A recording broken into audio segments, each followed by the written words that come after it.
Coach Nared, he is the athletic director and head football coach at Hillcrest High School, which is near Evergreen, Alabama. And a little bit about him. So he actually was the quarterback at Tuskegee University, which is the Division II program in Alabama. So to kick things off, Coach, how has being a former college player helped you in your coaching career? I get to share my experiences with my players, and if my players ever listen to this podcast, they'll know that I'm always brutally honest with them. You know, and I share details about my life that some coaches probably wouldn't share. Um, but I feel like the adversity that I faced while I was in college prepared me for my role as a coach. Because yes, I was a starting quarterback, and I started all 4 years. My junior year, I had a grade 3 AC joint separation in my right shoulder, my throwing arm. And so the guy who was listed at number 2 quarterback, he came in and played lights freaking out. I'm talking about lit it up. And so when I got back healthy, I was on the outside looking in, so to speak. And so I get to share with my players about how I felt um, when I wasn't getting the playing time that I felt like I deserved. Even as a senior, we ran a two system quarterback, 2 quarterback system. I started the first 4 games, and then um the fourth the it was the fourth or fifth game, I got booted to the number 2, which I still played a lot, but I wasn't the guy. And I could have easily mauled in my feelings, and there were times where I did. And when I didn't, when I was in my feelings, because I felt like I should still be the first guy going out there, I played like crap. But when I put my teammates first and put the team first and just thinking about how I can help this team be successful, I went and played some of the best games I played in my career there. And so I get to share those experiences with my players. Right now I have a senior class that's a talented group. I got a small senior class.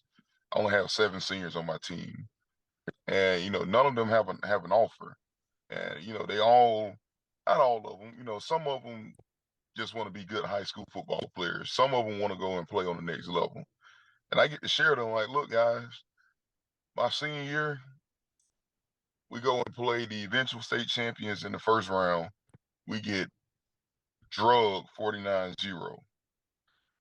And I played that last game thinking that was going to be my final time in this great game that I've been playing since I was 6 years old.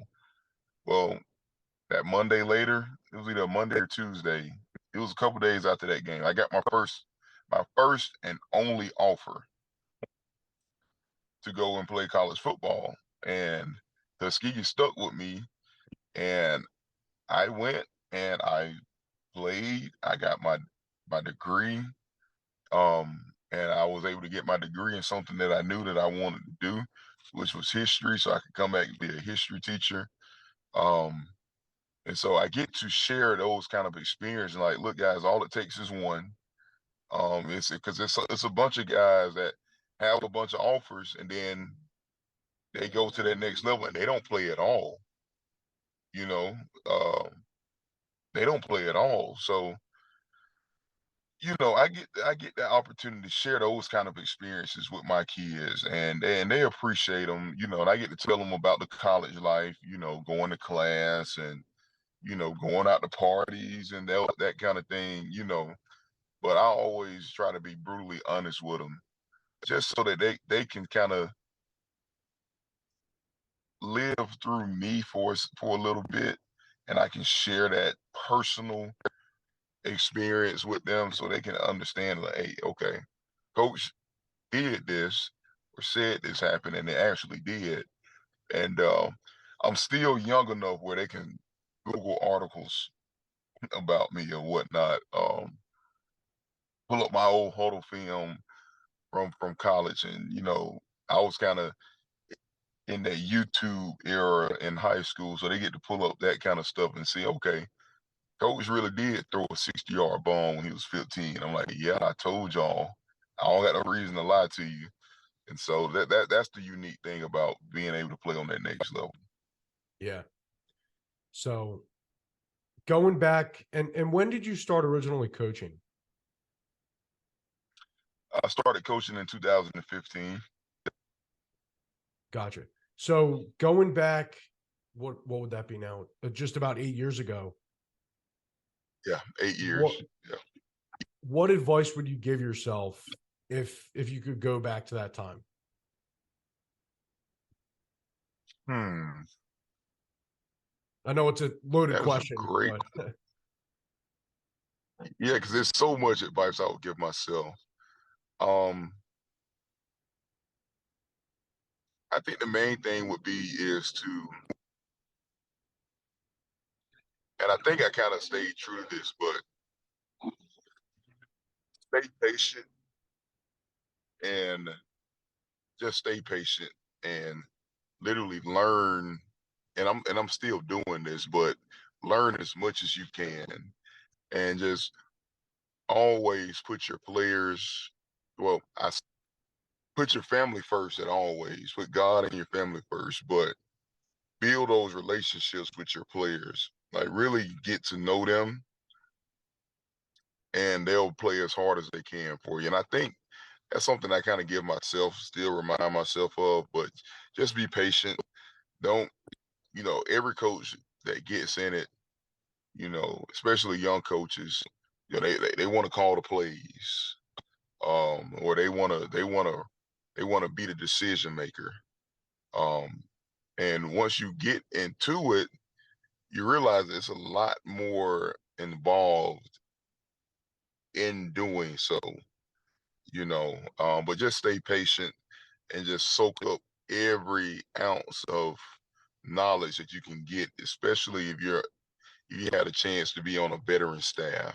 And I've been blessed to be on some veteran staffs. I've been blessed to be with some young staff. So just be patient and soak up all the knowledge that you can.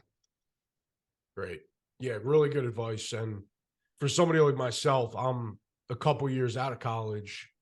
That's something that I have to remind myself of is, you think you know a lot, but in reality, you don't know anything, especially at my age when I'm 24, I'm just continuously learning. And I think that's Hmm. great advice.